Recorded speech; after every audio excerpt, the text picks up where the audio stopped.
Hello, and welcome to Virtual Investor Conferences. On behalf of OTC Markets, we are very pleased you've joined us for the Life Sciences Investor Forum. Our next presentation of the day is from Prostatype Genomics. Please note you may submit questions for the presenter in the box to the left of the slides. You can also view a company's availability for one-on-one meetings by clicking Book a Meeting in the top toolbar.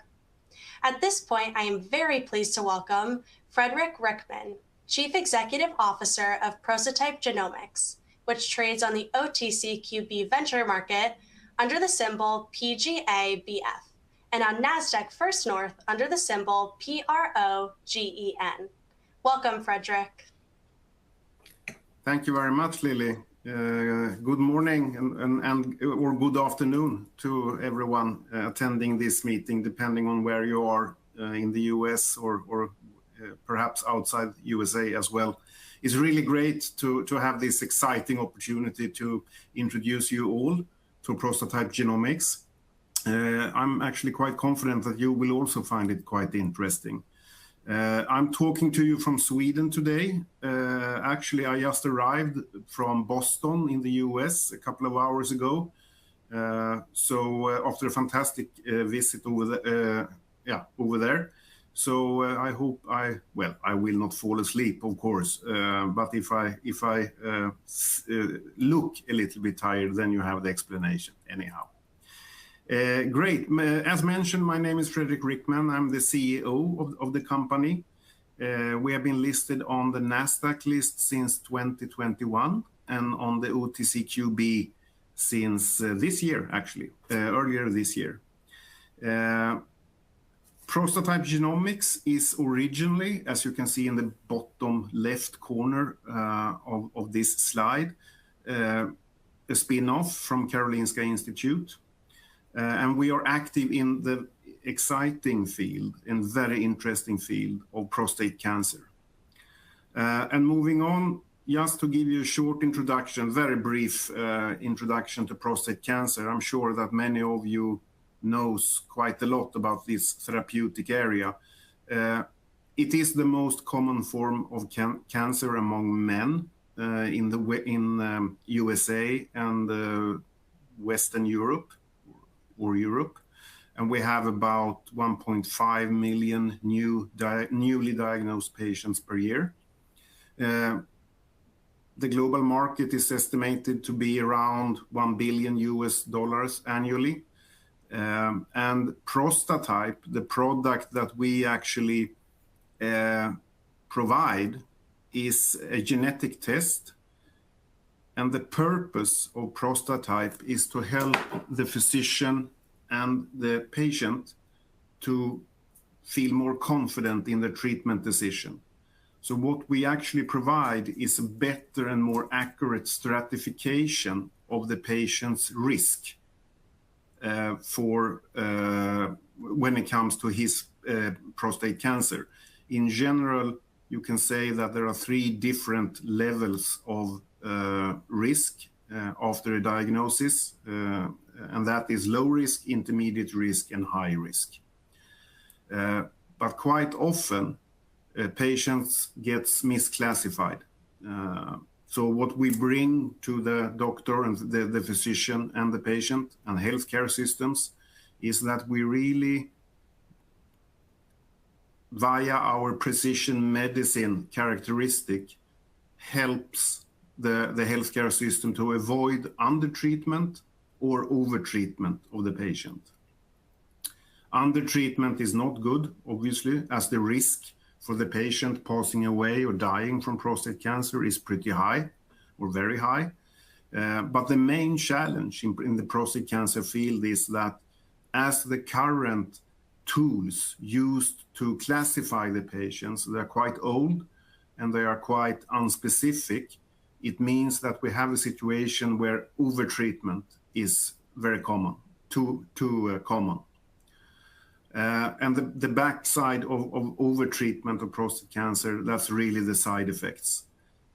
Approximately 50% of all the patients, they do experience impotence, and about 20-25% they unfortunately get incontinent. after a radical treatment. So it's very important to make sure that once you have the diagnosis, you need to understand what is the prognosis for this patient. Is it a low risk, is it an intermediate risk, or is it a high risk? Because that classification decides how to treat or if to treat the patient at all. So moving to the middle and to the right side of this slide, a very short introduction of Prostatype. As mentioned, it's a genetic test. We are using the PCR technique, which is an old and well-established technique at laboratories around the world. So it's not a really complicated product from that point of view. Where we have our value is in the algorithms we have developed, and of course all the information of patients that we possess, all the databases we possess. So there are hundreds of companies and products claiming that they are in the precision medicine field. I am also claiming that, and Prostatype is actually a very good example of a modern precision medicine prognostic biomarker. It has taken some time for us to come to where we are today. We have laid a very solid and comprehensive foundation, and Prostatype is developed, ready. Well, it's actually already commercialized. We have just started in the US, and in Europe, we have been going on for now 3 years, a little bit more than 3 years. So what this it's a complicated slide, but it's more an example to inform you that we are at the bottom right end of this corner when it comes to technical risk. We are in possession of all regulatory. When we have passed all regulatory processes, we have passed all the marketing regulatory processes. So the product is in clinical use already today in Europe as well as in the USA. And of course, as you all know, it takes time to develop a product, and there are a lot of costs associated with this development. And for your information, which I believe you think is of interest, is that we have taken all of the heavy investments in this company already. So we focus now solely, more or less, on the commercial side and the introduction of Prostatype, mainly in the USA, as there are fundamental differences in the market characteristics between the US and Europe. If we start with the USA, which is our focus market, there is an established Medicare reimbursement already in place. You see the amount on the screen. And prognostic biomarkers are also reimbursed by the private insurance companies. Furthermore, and what is important, regardless of company or regardless of product, is if the product or product field is included in national guidelines, which it is in the USA. The NCCN guidelines includes prognostic biomarkers in their clinical recommendations to doctors. And as you can see on this slide as well, there is a huge experience of clinical use of these kind of products that Prostatype represents. To the contrary, I mean, Europe and Asia is completely different. It's no reimbursement in place. There is no inclusion in clinical guidelines and a very low level of clinical experience. So we initially launched Prostatype in Europe. We are still active in Europe in selected countries, but pretty quickly we understood that we should turn our attention to the US market, mainly based on the fact that the infrastructure in the US already is in place. And with the infrastructure, I then mean the reimbursement and inclusion in clinical guidelines. And looking at the US a bit more in detail, the market size today is just short of $400 million. Potential market is just short of $900 million annually. Market penetration then comes to approximately 40%, and the market is projected to double by 2040. So there's a nice growth rate. We get older and older, the population in the US as well as in Europe, and as prostate cancer is an age-specific form of cancer, obviously the number of patients will also increase. So the latest big thing that has happened to us happened today. And that has nothing to do with the fact that I arrived from Boston to Sweden. Absolutely not. But we were today approved our validation study that we have performed in the USA at Cedars-Sinai Hospital in Los Angeles is published. Not only accepted, it is actually it's going live today. And we have had the great privilege of working together with one of the leading urologists in USA, Professor Stephen Friedland, and as mentioned, he is based in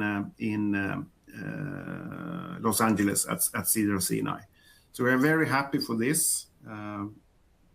Great results from the study as well. I will try not to get too technical here, but if we start at the bottom left corner, you can see that the p-values are looking extremely good. We are very proud and not surprised, but we are still proud of the results. This is not the only study, of course, we have published in Prostatype Genomics. We have other studies from other parts of the world as well. And what you can see from the chart is a wonderful separation between high-risk patients, intermediate patients, intermediate-risk patients, and also the low-risk patients. I do appreciate it could be a little bit difficult to read what it says here, but the results are really, really good. All patients that died from prostate cancer within 10 years from diagnosis were also identified by Prostatype as high-risk patients, and also all patients that we classified as low risk did not die from prostate cancer within 10 years from their diagnosis. So we are very happy with this. It's a huge step forward for us, and it's, of course, from a commercial point of view, it is important when it comes to our US launch of Prostatype. So good results. And when it comes to the USA, we have come a long, long way also here. Again, taken the majority of the costs associated with launching a product on the US market. We have had a subsidiary in USA since 2022. And naturally, we have a local organization. And I will not go through all these blocks on this screen, but it's important to underline that our product is already in clinical use in the US, and the feedback we receive from urologists are really, really positive. So we are now at the final stages of receiving a Medicare reimbursement. We have been in contact with Medicare for approximately 1 year. It's been a fantastic dialogue this far. Usually it takes around 1 year for a product to be approved by Medicare. And we have managed to continuously answer all the questions they have had. And I had the great pleasure of meeting representatives from Medicare as late as yesterday, actually. And we have reason to be optimistic that we will be covered by this insurance plan within a very short period of time. So this is the final step, so to speak, before we launch for real in the US. And we have decided to launch by ourselves, by Prostatype Genomics. And the reason for this is that the Medicare approval obviously is nationwide. And Medicare, I mention Medicare because they are very important when it comes to prostate cancer. Approximately 60% of all diagnosed patients are covered by Medicare. So once we get that approval, it will also help us when it comes to the private insurance companies, whom, by the way, we already have started to invoice on the US market. So we expect to receive revenue from the private insurance companies pretty soon here. So we will launch ourselves initially in selected states. We will, of course, make sure that any prostate cancer patient in the US, regardless of where he might live, will have access and possibility to also use Prostatype. That goes without further saying, of course. And the reason for this, and after many discussions internally at Prostatype Genomics, is should we do this on our own or should we partner up with a commercial partner? And as you all know, different companies do take different positions. And we have had during these years, as late as yesterday actually, numbers of inquiries and interest in collaborating with Prostatype Genomics. But and of course, in situations like this, you have really to understand and decide what is the optimal partner and what is the optimal timing of entering a partnership. What you do know is that the partnership has a negative impact on your revenue. And of course, once you launch, once the sales starts to pick up, your negotiation position and the attractiveness strengthens over time, of course. So we will launch Prostatype under our own flag, so to speak. We will do it by ourselves. Everything is in place with laboratory partner, with billing partners, and all the regulatory sales and marketing approvals are in place.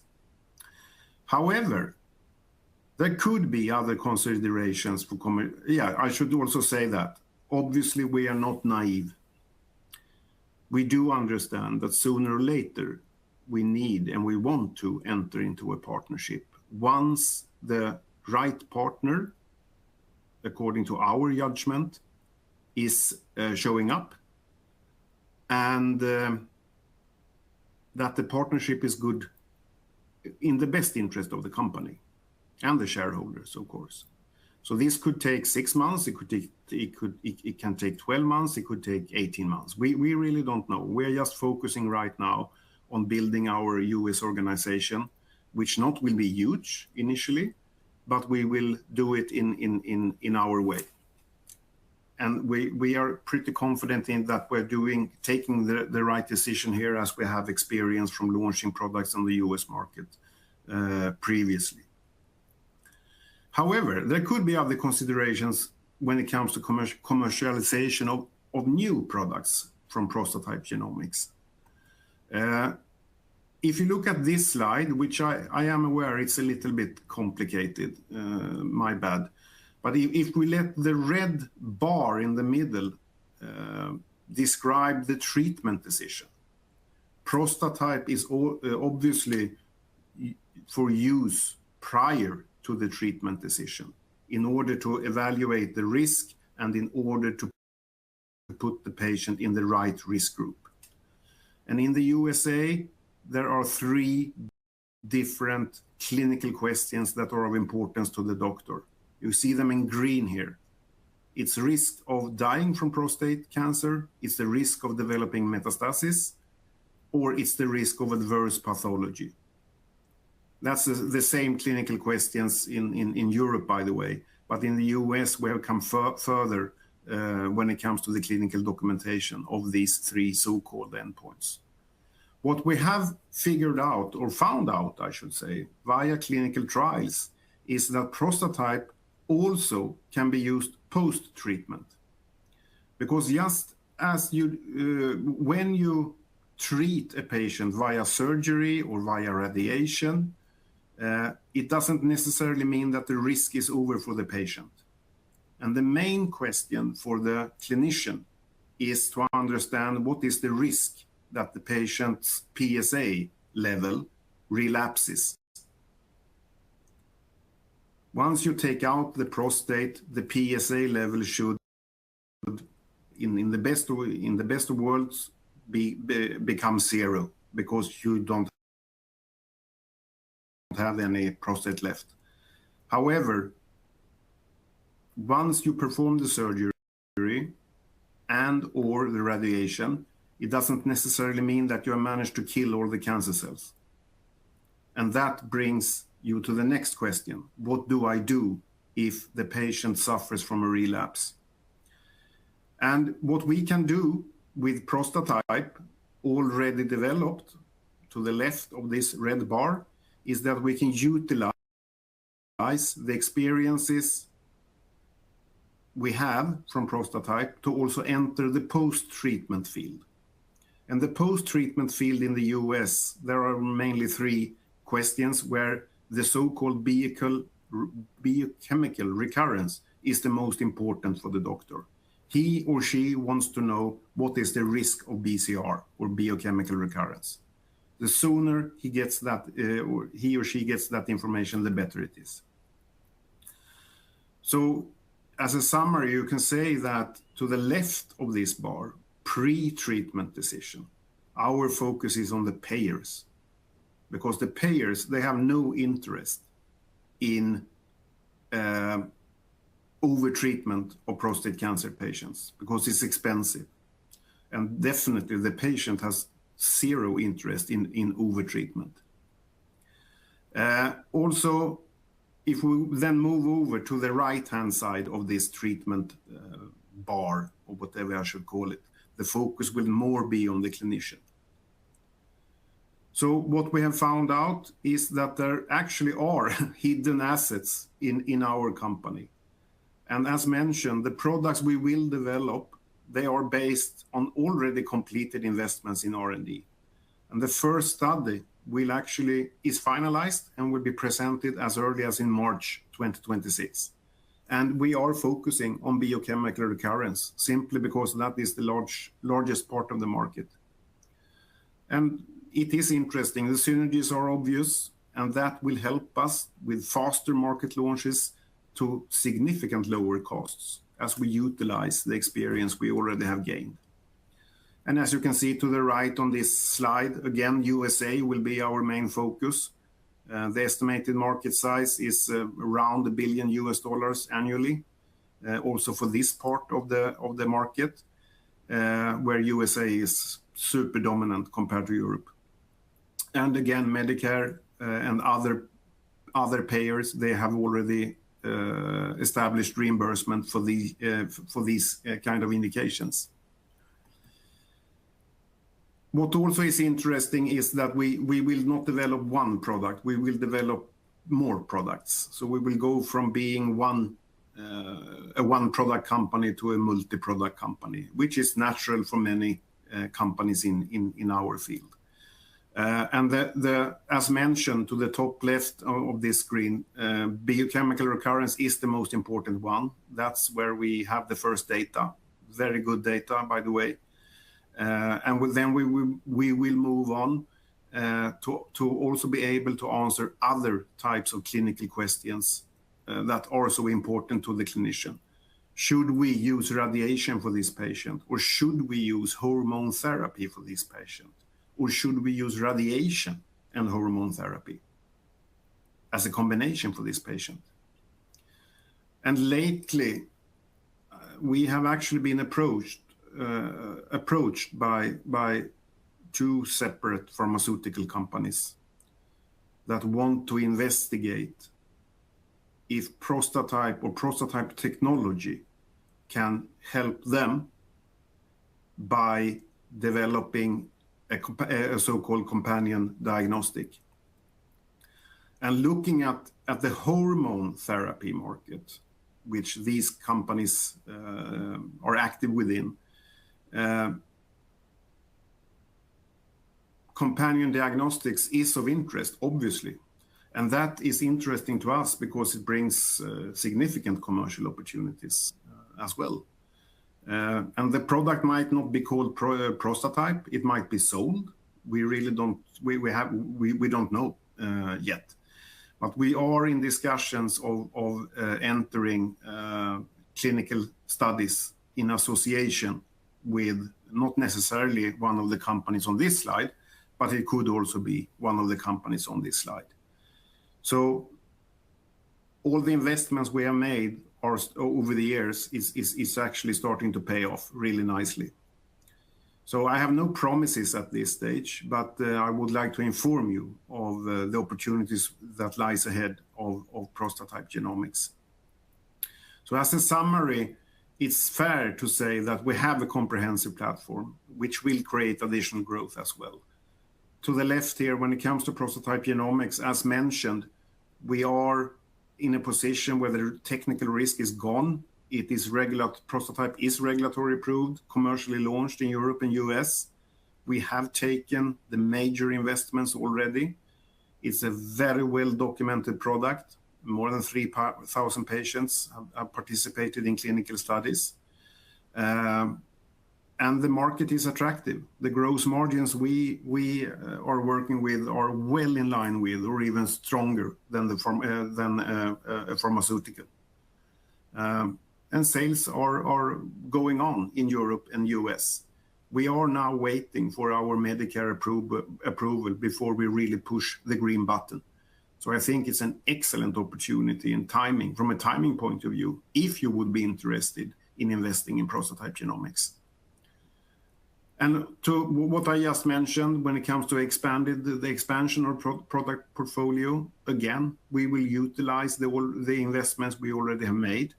There are significant synergies, not only from a scientific point of view, but also from a regulatory and commercial point of view.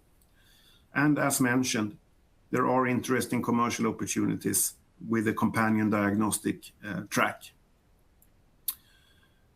So that's what I had. I will leave you with this slide before sorry, we have questions, of course, but I would just like to comment this wonderful slide from the City Hall in Stockholm, where the Nobel banquet or dinner were held yesterday after the Nobel Prize ceremony. So this is not the view from our office, believe me, but still, I think it's a nice picture. So there are questions coming in here, and one of them is a very good question. What are our 2026 milestones, and will we need to raise capital in 2026? Our main milestone, to answer the question, is, of course, to launch Prostatype in the USA, combined with expanding the clinical footprint when it comes to the post-treatment area. Initially, we will initiate, not complete, but we will initiate 2 more studies in the US during next year. And we have developed a sales budget for 2026. So our milestones are successful launch of Prostatype in the US. And yes, we will need to raise capital in 2026. Not a huge amount, well, depending on how you define a huge amount, but we believe that around $5 million is what we need before we break even. And then I have another very good question. What is the timeline for full US commercial launch? Yes, that is a very, very good question, which I also wonder. It all depends on the Medicare approval. As mentioned, we have now been in discussions with Medicare for 1 year. That's what it usually takes for these kind of products before you get approved. So I believe, it's only a guess from my side, but I would guess that we launch during Q1 next year. In other words, my take is that we are very close to an approval.